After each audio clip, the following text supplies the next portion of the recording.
ملک ہے اور ساری دنیا سے اس وقت مقابلہ کر رہا. تظاہر الزمان بنا وشدت الفتن بنا وتظاہر الزمان علینا. ایک کے بعد ایک بڑی مصیبت آ رہی ہے, پورا زمانہ ہمارے خلاف مظاہرہ کر رہا. اللہ تیری ہی بارگاہ میں ہم شکوہ کر سکتے ہیں اور شکوہ کر رہے ہیں. لیکن یہ یاد رکھیے کہ اس موقع پر ہمیں اور زیادہ شدت سے احساس ہوتا ہے کربلا کے جناب زینب کے جہاد کا. اتنی بڑی شخصیت, شہید اور رہبر, آیت اللہ العظمی سید علی خامنائی اس دنیا سے رخصت ہوئے, اور کیا حالت ہے پوری دنیا میں جہاں جہاں مومنین کرام ہے, کیا کیفیت. یہ تو پھر بھی غلام ہے, جب ان کا آقا حسین دنیا سے گیا تھا اس وقت کیا کیفیت ہوئی ہوگی صاحبان ایمان کی. حوصلہ ٹوٹ جاتا, ہمت جواب دے جاتی. دنیا کی اتنی بڑی طاقت کو یا اتنے ظالم کو سامنے دیکھ کر آدمی ایک جملہ کہنے کی اس میں ہمت نہیں رہتی. لیکن علی کی اس بیٹی نے اس بڑھاپے کے اندر جس طرح سے بکھرے ہوئے خاندان کو نہیں سمیٹا, بکھرے ہوئے اسلام کو سمیٹا اور بکھری ہوئی تشیع کو سمیٹا اور سہارا دیا. یہ پیغام آج بھی ہے کہ جب حسین مظلوم کے دنیا سے جانے کے بعد سجاد و زینب نے مل کے کہا کہ دیکھو حوصلہ پست نہ ہونے پائے, دربار میں جا کر بھی ہم اسی شان کے ساتھ جہاد کریں گے جیسے کربلا میں کر رہے تھے یہ صاحبان ایمان. کیونکہ میں خود دیکھ رہا ہوں کہ میرا دل ٹوٹ گیا, حوصلہ جواب دے چکا, بولا نہیں جا رہا. اور اس حالت میں آج کی مجلس میں دو چیزوں کی میں آپ سے معافی چاہوں گا. نمبر ایک, کوئی ترتیب نہیں ہوگی, کوئی ربط نہیں ہوگا, میری خود سمجھ میں نہیں آ رہا میں کیا کہہ رہا ہوں, کیا کہوں. اور نمبر دو, جو قرآن کی آیتوں کی تلاوت ہوگی, ہو سکتا ہے کہ آج ان آیتوں میں کہیں کوئی لفظ رہ جائے, کوئی لفظ غلط پڑھ دوں, تو میری ذہنی کیفیت کو ذہن میں رکھ کر آپ میری تقریر کو سنیے گا, نکتہ چینی کی نیت سے آپ اس کو نہ سنیے گا. ہماری تاریخ میں ایک بہت عظیم عالم گزرے ہیں, بہت پرانے بھی نہیں. آج یہ دنیا بھر میں جہاں اجتہاد کا درس ہوتا ہے نا, اجتہاد کا جو آخری کلاس ہوتی, اس میں ان کی کتاب جو ہے اس کے اوپر درس دیا جاتا ہے. کتاب کا نام ہے العروۃ الوثقی, عالم کا نام ہے آیت اللہ العظمی آغا سید کاظم یزدی طباطبائی. بہت عظیم عالم ہے, فقہ میں ان کی اتنی مہارت تھی. ان کے بارے میں کہا جاتا ہے کہ زندگی میں صرف ایک مرتبہ نماز مغرب پڑھاتے ہوئے وہ بھول گئے. قرآن کا سورہ بے ترتیب, اور وہ دن تھا جس دن ان کا جوان بیٹا ان کے سامنے مرا تھا, اور اس کی نماز جنازہ ان کو اپنی نماز مغربین کے فوراً بعد پڑھانا تھا. وہ تو ایک باپ اور ایک بیٹے کا واقعہ. اس وقت تو ساری امت, ساری ملت اپنی جگہ پہ غمگین بھی ہے, صدمے کے عالم میں بھی ہے. ہاں, حوصلہ پس نہیں ہونا چاہیے. حوصلہ اتنا ہی مضبوط کہ شہید کی جو موت ہے وہ قوم کی حیات ہے. یاد رکھیے گا, یہ خون ناحق, پروردگار اس کا بدلہ ضرور لے گا. آئیے قرآن کی دو تین آیتیں, جن میں سے پہلی آیت تو آج ان دنوں میں آپ نے ہر ایک سے سنی ہوگی, لیکن یہ وہ آیت ہے جو اس مہینے رمضان میں میرا مولا اپنی شہادت سے پہلے مسلسل تلاوت کر رہا تھا. مولا کے حوالے سے جملہ ہے نا کہ 18 رمضان کا روزہ افطار کر کے جب شب 19 اپنی بیٹی ام کلثوم کے گھر میں گزارا تو 4 یا 5 چیزیں پوری رات علی کی زبان پہ تھی نمازوں کے درمیان. سورہ یاسین تلاوت, لا حول ولا قوت الا باللہ العلی العظیم کا ورد, پوری رات مولا کی زبان پہ یہی جملہ. رسول علی رسول پہ درود و سلام اور استغفر اللہ ربی واتوب الیہ کی تسبیح. لیکن یہ تو آخری رات ہے جو علی کی ضربت والی. اس سے پہلے مہینے, رمضان کے مہینے میں مولا اکثر اس آیت کی تلاوت کرتے تھے. ویسے اپنی زندگی میں اس سے پہلے عام دنوں میں بھی کرتے تھے, لیکن آخری رمضان تو شاید روزانہ اس آیت کی تلاوت کرتے تھے, جو ابھی آپ نے تمام علماء سے آیت سنی. میں اس آیت کی تفصیل میں نہیں جا رہا, میں صرف ترجمہ کر کے اگلی آیت پہ جا رہا ہوں. من المؤمنین رجال, سورہ نور کی آیت ہے. مومنوں میں ایسے مرد ہیں صدقوا ما عاہدوا اللہ علیہ, جو انہوں نے اللہ سے وعدہ کیا ہے وہ اس کے اوپر پورے اتر رہے ہیں. کوئی وعدہ خلافی نہیں ہو رہی ہے, بلکہ یہ لفظ آخر میں آ جائے گا. اب یہ جو لوگ ہیں جنہوں نے اللہ سے کیے ہوئے وعدے کو پورا کیا, وہ وعدہ کیا ہے وہ اگلی آیت سورہ توبہ کی میں ترجمے میں آ رہا ہوں. صدقوا, صادق سچے نکلے, ما عاہدوا اللہ علیہ, جو انہوں نے اللہ سے عہد کیا. فمنہم من قضا نحبہ, ان میں سے کچھ ایسے جو وعدہ کر کے اپنی زندگی گزار کے دنیا سے چلے گئے. جو مولا نے اکثر کہا اس سے مراد میرا چچا حمزہ شہید احد ہے. ومنہم من ینتظر, اور کچھ ایسے ہیں جو اب انتظار کر رہے ہیں کہ وہ وقت کب آتا. کہ جو اللہ سے ہم نے عہد کیا ہے اس کو پورا کریں۔ مولا نے کہا یہ میں ہوں، اور قرآن نے کہا وما بدلوا تبدیلا، انہوں نے اپنے وعدے میں کوئی تبدیلی نہیں کی۔ اور وہ وعدہ کیا ہے؟ وہ سورہ توبہ کے اندر آ رہا، سورہ توبہ کی آیت ان اللہ اشتری من المؤمنین انفسهم واموالهم، اللہ نے تمام صاحبان ایمان سے ان کی جان بھی خرید لی اور ان کا مال بھی۔ اب نہ جان تمہاری جان ہے نہ مال تمہارا مال ہے، لیکن خرید و فروخت تو ہمیشہ دو طرفہ ہے نا، کہ اگر اللہ نے کچھ خریدا ہے تو اس کی قیمت کیا دی؟ بِأَنَّ لَهُمُ الْجَنَّةِ، اور اس کی قیمت یہ ہے کہ اللہ نے ان کو جنت عطا کی۔ جنت کی قیمت قرآن سورہ توبہ بہت مشہور سورہ اس لیے ہے کہ آخری رسول کی زندگی کے آخری سالوں کا سورہ، تمہارا مال اور تمہاری جان خرید کے تمہیں جنت دی۔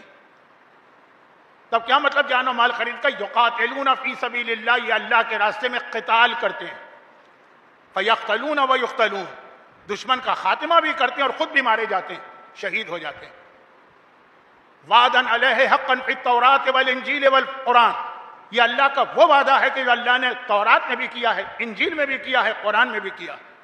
وما اوفی بعہدہ من اللہ، اور اللہ سے زیادہ وعدہ پورا کرنے والا کوئی نہیں۔ فاستبشروا ببیعکم الذی بایعتم بہ، بس خوشخبری ہو تمہارے لیے۔ یہ لفظ یاد رکھیے گا، اس سے میں اپنی اصل تقریر پر آنا چاہتا ہوں۔ بس خوشخبری ہو تمہارے لیے کہ اگر تم نے اس خرید و فروخت پر تم ثابت قدم رہے، ذالک هو الفوز العظیم، یہی بڑی کامیابی۔ کامیابیاں بہت ہوتی ہیں، دولت، مکان، گاڑی، بزنس، اولاد، بڑی کامیابی عظیم، یا اللہ عظیم ہے سبحان ربی العظیم، اور یہ کامیابی بڑی عظیم ہے جو راہ خدا میں مارا جاتا ہے اور اپنی جان دیتا ہے۔ اس نے اپنا وعدہ پورا کیا، اور اللہ سے زیادہ وعدہ پورا کرنے والا کوئی نہیں ہے، تو اللہ بھی وعدہ پورا کرے۔ اور پھر وہ آیت آ گئی ہے جو ہمارے یہاں بہت زیادہ تلاوت کی جاتی ہے، لیکن اس سے پہلے والی آیت اور اس کے بعد والی آیت کو ملائیے تو پھر میں اصل عنوان پر آ جاؤں۔ سورہ آل عمران۔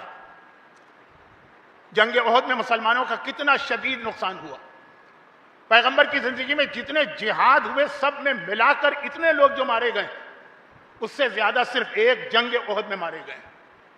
پیغمبر کی زندگی میں تقریباً 80 جہاد ہیں۔ اب یہ جنگ احد میں جو مسلمانوں کا اتنا نقصان ہوا تو قرآن ایک عجیب انداز سے اس کو بتا رہا ہے۔ آیتیں بہت ہیں لیکن میرا موضوع کچھ اور ہے، اس لیے میں تفصیل میں نہیں جا رہا۔ الذین قالوا لاخواننا وقعدوا، جنگ ختم ہو گئی نا، 70 مسلمان مارے گئے نا۔ اب ہر جگہ ایسے لوگ ہوتے ہیں جو یہاں بھی ہوں گے،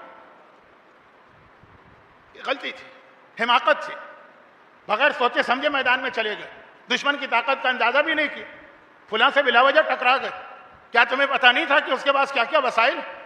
اب قرآن کہہ رہا، یہی جنگ احد کے بعد بھی ہوا تھا جب 70 مسلمان شہید ہوئے ہیں۔ قرآن کہہ رہا، یہ قرآن آیت 167 168 والی آیت آل عمران، جس کے شروع میں آیا مباہلہ،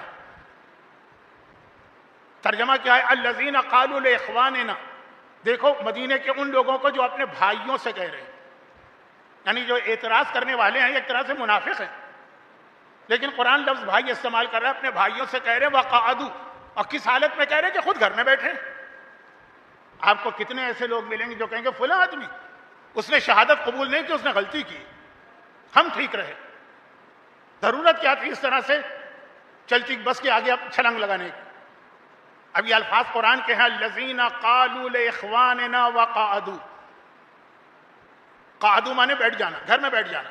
یہ لوگ گھر میں بیٹھ گئے اور ان لوگوں کو جو شہید ہوئے ان کے لیے کہہ رہے ہیں لو اطاعون ما قتلوا، اگر وہ ہمارا مشورہ مانتے تو کبھی نہیں مارے جاتے،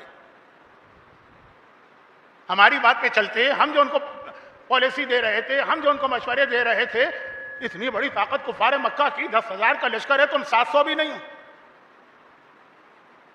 اگر یہ ہمارا مشورہ مانتے ما قتلوا تو ان کو موت نہیں آتی، یہ قتل نہیں ہوتے، یہ شہید نہیں ہوتے۔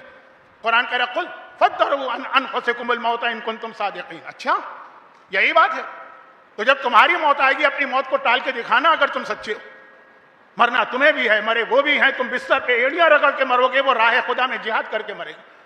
لیکن جو ایسی بات کہتے ہیں نا کہ بھائی کوئی جنگ کرنے سے پہلے یا کوئی بڑا قدم اٹھانے سے پہلے ذرا سوچنا سمجھنا بھی چاہیے، وہ اپنی جگہ صحیح ہے، لیکن سوچنے سمجھنے کا مطلب ہے کہ گھر میں بیٹھ جاؤ۔ قرآن کہہ رہا تو تم اپنی موت ٹال کے دکھا دو، اگر ان کو موت آ گئی تو کیا تمہیں موت نہیں آئی؟ پھر اسی سے ملی ہوئی آیت ہے، اس سے بالکل ملی ہوئی. وَلَا تَحْسَبَنَّ الَّذِينَ قُتِلُوا فِي سَبِيلِ اللَّهِ أَمْوَاتٌ بَلْ أَحْيَاءٌ عِندَ رَبِّهِمْ يُرْزَقُونَ. جنگ بدر کے بعد آیت نازل ہوئی جو مر جائیں ان کو مردہ نہ کہنا، شہید کو مردہ نہ کہنا. اب یہ نہیں کہا جو راہ خدا میں مارا جائے اسے مردہ سمجھنا بھی نہیں. کچھ چیزیں ایسی ہوتی ہیں کہ آدمی دل سے کہتا ہے کہ زبان سے نہیں کہتا ہے، دل میں خیال آتا ہے. جنگ بدر کے بعد کہا کہ زبان سے مت کہنا وہ مارے گئے، وہ شہید. اب کہا لا تحسبن، خیال بھی نہ کرنا کہ وہ مر گئے، زندہ ہیں.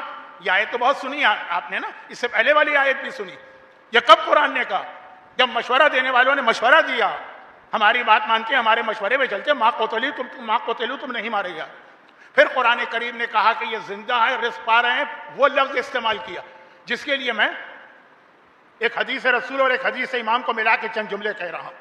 جب کوئی عالم اس دنیا سے جاتا ہے، اذا مات الفقیہ، جب کوئی فقیہ دنیا سے جاتا ہے عام حالت میں، نیچرل ڈیتھ، اپنے بستر میں،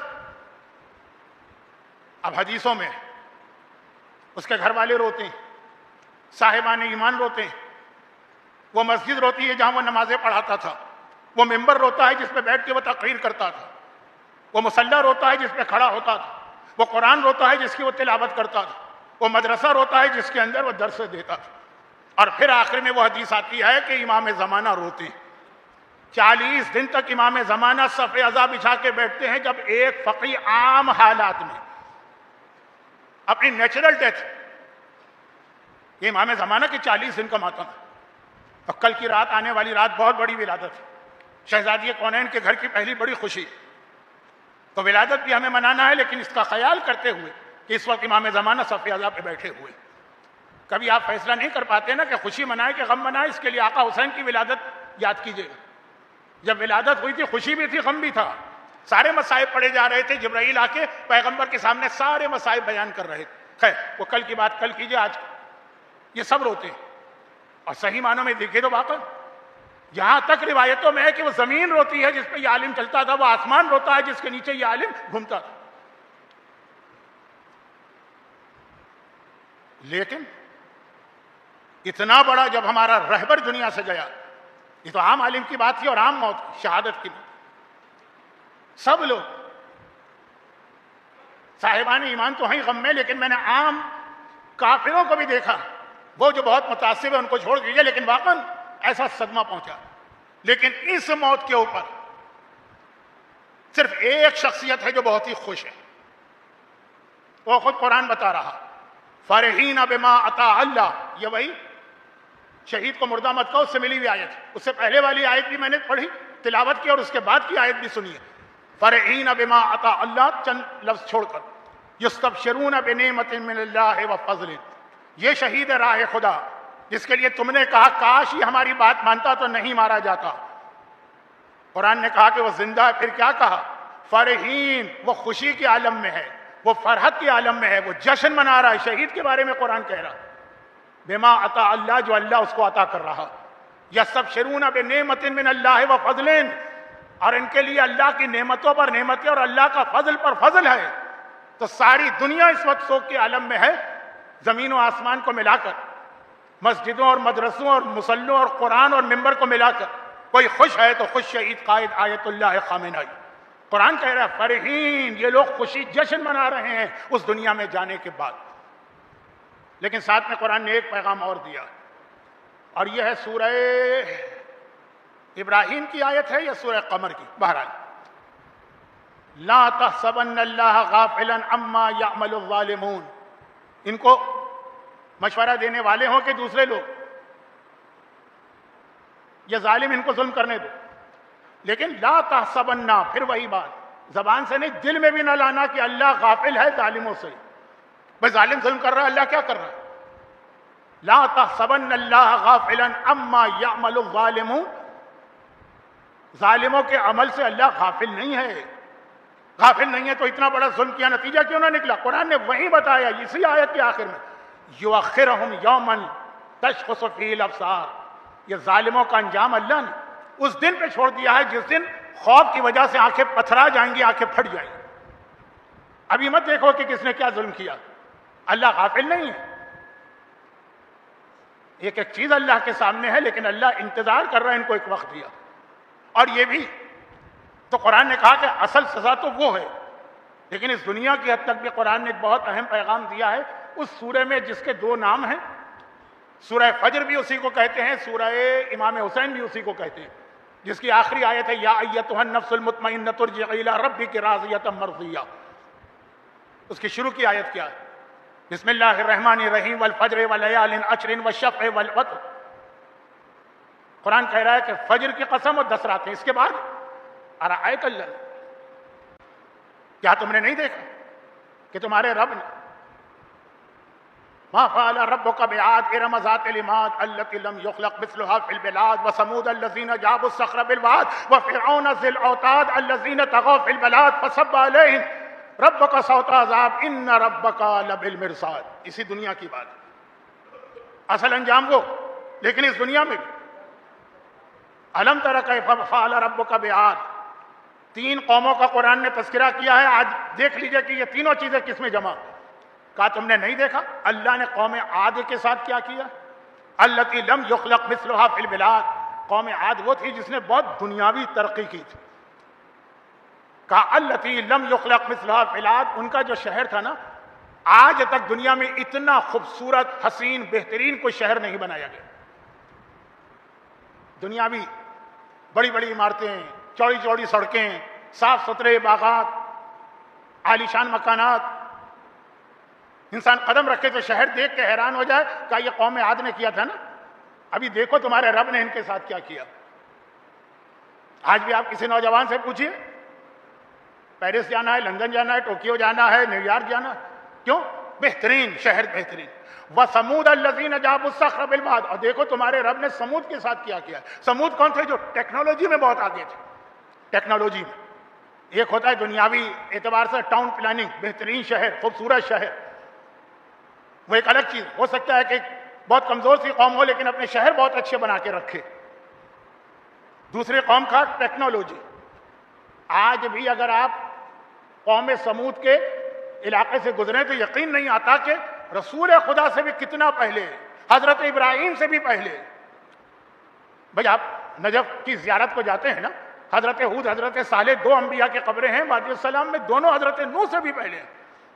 اس زمانے میں اتنی ترقی کی تھی. جابوا الصخر بالواد. پہاڑوں کے اندر انہوں نے پورے پورے شہر بنائے تھے.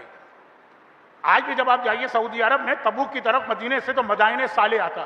ایک مدائن بغداد کے قریب ہے، ایک مدائن تبوک کے قریب. حضرت صالح کا پورے پہاڑ کے اندر انہوں نے پہاڑ کی اندر سے صفائی کر کے اتنی شاندار عمارتیں بنائی ہیں. ٹیکنالوجی. وہ فرعون، اور تیسری طاقت ہے فرعون ذی الاوتاد، جو اتنا ظالم تھا کہ ذرا ذرا سی بات پر ہاتھ پیروں اور سروں میں میخیں ٹھوکتا تھا. اپنی بیوی آسیہ تک کے ساتھ یہی کیا نا. طاقت. تو اب 3 چیزیں ہو گئیں. طاقت یہ الگ چیز ہو سکتا ہے، طاقت ہو، شہر بالکل بیکار ہو، جیسے جب رشیا عروج پر تھا اسٹالن کے زمانے میں، کھانے کو روٹی نہیں ہے، بجلی نہیں ہے، پانی نہیں ہے، لیکن ملٹری طاقت. ایک ہوتی ہے ٹیکنالوجی اور ایک ہوتا ہے کہ نہیں بہترین شہر بنائے. 3 چیزیں اللہ نے الگ الگ بتائی. ہو سکتا ہے کہ آج کے زمانے میں کوئی ایسی قوم ہو جس میں یہ تینوں چیزیں جمع ہو. ملٹری طاقت بھی ان کی اتنی ہے کوئی مقابلہ نہیں کر سکے. ٹیکنالوجی بھی ان کی اتنی ہے کہ زمین کی تہ میں موجود چونٹی کو بھی وہ دیکھ لے، مانیٹر کر لے. ہو سکتا ہے شہر بھی ان کے بہترین. قرآن کہتا ہے لیکن ہوا کیا؟ ہوا کیا؟ جو کچھ ہم نے ان کو دیا، طغوا فی البلاد، بجائے اس کے کہ یہ عدل کا، انصاف کا مظاہرہ کرتے، انہوں نے شہروں کے اندر طغیان، ظلم و ستم کا بازار گرم کر دیا. جس کو چاہا مارا، جس کو چاہا اجاڑا، جس کو چاہا شہید کیا، جس کا چاہا خاتمہ کیا. ہوا کیا؟ فصب علیہم ربک صوت عذاب. اللہ نے ایک وقت تک ان کو ڈھیل دی، پھر اللہ نے عذاب کا کوڑا اٹھایا. ان ربک لبالمرصاد. یاد رکھو تمہارا رب ظالموں کی گھات میں لگا، دیکھ رہا ہے ان کو. قیامت کی سزا اپنی جگہ، دنیا کے اندر بھی ان کو نہیں چھوڑے گا. تو یہ قوموں کا انجام ہمارے سامنے، اور ہم نے اپنی آنکھوں سے بڑے بڑے ظالموں کو اپنے زمانے میں نیست و نابود ہوتے دیکھا. اب جیسا کہ جملہ میں نے کہا کہ یقیناً بہت بڑا صدمہ ہے ساری قوم کے لیے، اتنا عظیم شہید قائد دنیا سے گئے. خود وہ خوش ہے. ان کا ایک جملہ آپ کو اور یاد ہوگا، جب 3 جون 1989 3 جون 1989 میں امام خمینی دنیا سے رخصت ہوئے. اور یہی مرحلہ پیش آیا جو آج پیش آ رہا، یعنی ان کے بعد اب ان کا نائب کون بنے گا۔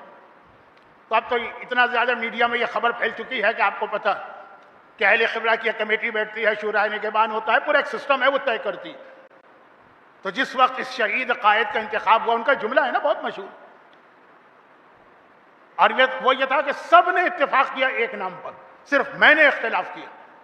میں نے کہا یہ نام بالکل نہیں چلے گا، اور سب اس نام پر خوش ہوئے، میں اس نام پر سب سے زیادہ ناراحت ہوا، غمگین ہوا، پریشان ہوا۔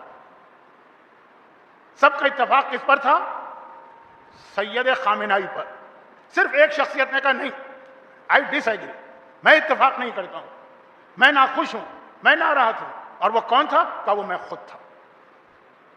اتنی بڑی ذمہ داری، میں اپنے آپ کو اس کا اہل نہیں سمجھ رہا تھا۔ میں نے کہا آپ سب کا فیصلہ غلط ہے، لیکن چونکہ وہاں پہ سارے کے سارے 99.99% ووٹ ایک طرف تھے، میری بات کسی نے نہیں سنی۔ اور پھر ہمارے سامنے ایک ایسا عظیم قائد آیا کہ آج کچھ ایسے لوگ بھی ہیں، میں اپنی طرف سے نہیں کہہ رہا ہوں، جو کہہ رہے ہیں کہ ہم یہ بھی فیصلہ نہیں کر پا رہے ہیں کہ امام خمینی اور شہید قائد کے ان کو برابر سمجھے کہ امام خمینی کو بڑا سمجھے۔ بہرحال استاد تو وہی تھے۔ ایک عجیب شخصیت تھی شہید قائد کی، کئی عہدوں پر فائز ہوئے، اور جس عہدے پر ان کو فائز کیا گیا ایسا لگا اللہ نے ان کو بنایا اسی لیے، اب اس سے بڑھ کر کیا ہوگا۔ مگر دوسرا عہدہ ملا، پتہ چلا کہ نہیں بنایا اس کے لیے۔ عراق ایران جنگ میں یہ ڈیفنس منسٹر تھے، وزیر دفاع، کس طرح سے وہ جنگ کی قیادت کر رہے تھے۔ ایک بے سر و سامان بغیر وسائل کا ملک جو ابھی ابھی شاہ جیسی طاقت کو شکست دے کے بیٹھا ہے، سارا نظام انفراسٹرکچر ٹوٹا ہوا، اور اتنی بڑی طاقت نے حملہ کیا۔ جو آج چاروں طرف کے ممالک شور مچا رہے ہیں، سب صدام کے ساتھ تھے نا، لگا اس سے بہتر وزیر دفاع ہو نہیں سکتا، اور یہ اللہ نے ان کو اس کے لیے بنایا، لیکن پھر یہ پریزیڈنٹ بنے۔ اور وہاں جو پہنچے تو ہم نے ایسا دیکھا کہ جیسے ان سے بہتر کوئی پریزیڈنٹ ہو نہیں سکتا، اللہ نے بنایا اس کے لیے۔ اور پھر وہ ولی فقیہ بنے قائد، تو ایسا لگا اللہ نے ان کو بنایا اس لیے۔ عجیب شخصیت۔ ہاں، وہ ہمارے مذہب کا اصول ہے، اللہ کائنات چلا رہا ہے، امام زمانہ اس دنیا کے نظام کو چلا رہا ہے، شخصیتیں جاتی رہتی ہیں اس کی وجہ سے، دین کا کام رکتا نہیں اور چلتا رہتا ہے، اللہ ایک کے بعد ایک شخصیت بھیجتا رہتا ہے، لیکن جو نقصان ہوا ہے اس پر غور کریں۔ اور پھر میں وہ جملہ کہوں گا جو آپ کو شاید تھوڑی بے ترتیب تقریر لگ رہی ہوگی، لیکن شاید آپ کو اس غم والے موقع پر یہ جملہ اچھا نہ لگے۔ بھئی ماہ مبارک رمضان کا اپنا بھی ایک پیغام ہے، کتنا ہی بڑا غم کیوں نہ آ جائے، بھئی رہبر شہید ہیں تو آل محمد کے غلام نا، خود آل محمد کی شہادت کیوں نہ ہو جائے۔ یہ لفظ توہین کی نیت سے نہیں کہہ رہا ہوں، واجبات اپنی جگہ چلتے رہیں گے۔ مولا علی بھی امام حسن سے کہیں گے بیٹا اس نماز کو مکمل کراؤ، علی کی شہادت اپنی جگہ پہ، نماز کمی نہیں ہوگی، روزے اپنی جگہ رکھے جائیں گے۔ ایسا نہیں ہے کہ 21 رمضان سے لے کر 30 رمضان تک لوگوں نے روزے اس لیے چھوڑ دیے کہ علی کا غم برداشت نہیں ہو رہا۔ ویسے واقعاً اس وقت یہ کیفیت ہے، مجھے یقین ہے کیونکہ مجھ پر خود یہ گزری کہ اس رات کو جب افطار کا وقت آیا ہوگا، کسی کے گھر میں شاید چولہا بھی نہ جلاؤ، مجبوری الگ چیز ہے، نہ افطار کا دل چاہ رہا ہوگا نہ سحر کا دل چاہ رہا ہوگا، لیکن اتنی عظیم شہادت کے حوالے سے میں 40 سال پرانا ایک واقعہ سنا دوں۔ میں نے مجلسوں میں بہت پڑھا تھا جب تک میں کراچی میں ریگولر مجلسیں پڑھ رہا تھا، لیکن آج ایک مرتبہ پھر آپ کو یہ یاد دلانا ضروری۔ وہ چھوٹا سا واقعہ، لیکن اس سے پہلے میں صرف اتنا آپ کو بتا دوں کہ ہماری تاریخ تشیع بھری پڑی ہے شہادتوں سے۔ شیعت نے ہمیشہ خون دیا ہے، کسی کا خون لیا نہیں، لیکن خاص طور پر ہماری تاریخ میں شہید اول، شہید ثانی، شہید ثالث، شہید رابع، شہید خامس جیسی شخصیتیں آئیں، اور ان پر ظلم کرنے والوں کا انجام بھی ہمارے سامنے آیا۔ کتنے 26 اور 20 تقریباً 45 سال پہلے جس شخصیت نے اپنے ہاتھ سے آیت اللہ العظمیٰ شہید باقر صدر کو شہید کیا تھا، ابھی ابھی حال ہی میں اس کو پھانسی ملی ہے کہ نہیں ملی؟ کتنے دن بچے گا؟ یہ کوئی سزا نہیں، بچ بھی جائے تب بھی کوئی سزا نہیں ہے، وہ سزا تو وہاں۔ لیکن شہید اول کے حوالے سے ایک بات کہہ دوں، کیونکہ تمام شہیدوں میں ان کو شہید اول کہتے ہیں۔ اچھا، شہید تو بہت سارے ہیں، ہمارے یہاں یہ جو شہید کا لفظ استعمال ہوتا ہے اول و ثانی کے اعتبار سے، اس کا مطلب ہے کوئی مرجع یا مجتہد. جو غیر مجتہد یا مجتہد بھی نہیں، مرجع سمجھیے. غیر مرجع اگر شہید کیا جائے وہ بہت، اس کا بھی رتبہ بہت بلند، لیکن مرجع تو بغیر شہادت کے بھی بہت بلند ہے. تو اگر دونوں چیزیں جمع ہو جائیں، پہلی شخصیت جو مرجع تھے اور عظیم. اب یہاں دینی طالب علم ہوتے تو میں ان کے سامنے کچھ بتاتا، آپ کے سامنے کیا بتاؤں. ہماری فقہ میں یہ کہا جاتا کہ غیبت امام میں پہلے مجتہد سے لے کے آج تک جتنے مجتہد گزرے، آج کل چھوڑ دیجئے، یہ جملہ ہے شیخ جعفر کاشف الغطا کا، جتنے گزرے وہ 100 سال پہلے کے ہیں، 200 سال پہلے کا، آج تک فقہ کو کسی نے ٹچ ہی نہیں کیا ہے. شہید اول نے ٹچ کیا ہے یا میں نے. اب بڑے بڑے اس میں مراجع کے نام آ رہے ہیں، لیکن ان کے علم کو ظاہر کرنے کے لیے جب انہیں گرفتار کیا گیا تھا اور ان کے قتل کا حکم جاری ہوا تھا، اور خالی قتل کا نہیں، طریقہ قتل بھی قاضی نے اپنے فتوے میں لکھا تھا یا اپنے حکم میں لکھا تھا کہ پہلے ان کی گردن اڑائی جائے گی، پھر بے سر کا لاشا سولی پر لٹکایا جائے گا کچھ عرصے، اس کے بعد لاشے کو اتار کر آگ میں جلایا جائے گا، اور اس کے بعد اس آگ کی راکھ کو دریا میں اور ہڈیوں کو وہیں زمین کے اندر گاڑا جائے گا. نہ غسل، نہ کفن، نہ دفن. یہ ایک مرجع عالی قدر کی بات ہو رہی ہے. یعنی میں کچھ نام لے کر آج کل کے کسی عظیم مرجع کی توہین نہیں کرنا چاہتا، لیکن یہ ان تمام مراجع سے بڑے مرجع. تو اب ان کے بارے میں یہ کہ یہ قاضی نے حکم دے دیا، پورا کیس چلا، پورا واقعہ ہے جس کے بیان کرنے کی ضرورت تو نہیں. اب جب ان کو گرفتار کر کے، گرفتار تو تھے، ہاتھ باندھ کے لے جایا جا رہا ہے جہاں پہ جلاد بیٹھا ہے جو تلوار لے کے کھڑا ہے. جلاد بیٹھا ہے لیکن تلوار لے کے کھڑا ہو گیا اور یہ جا رہا ہے. آسمان کی جانب دیکھ کے انہوں نے سورہ قمر کی آیت، یہ سورہ قمر کی، اس سے دعا بنا کے پڑھی. حضرت نوح کی بہت مشہور دعا ہے نا، فدعا ربہ انی مغلوب فانتصر.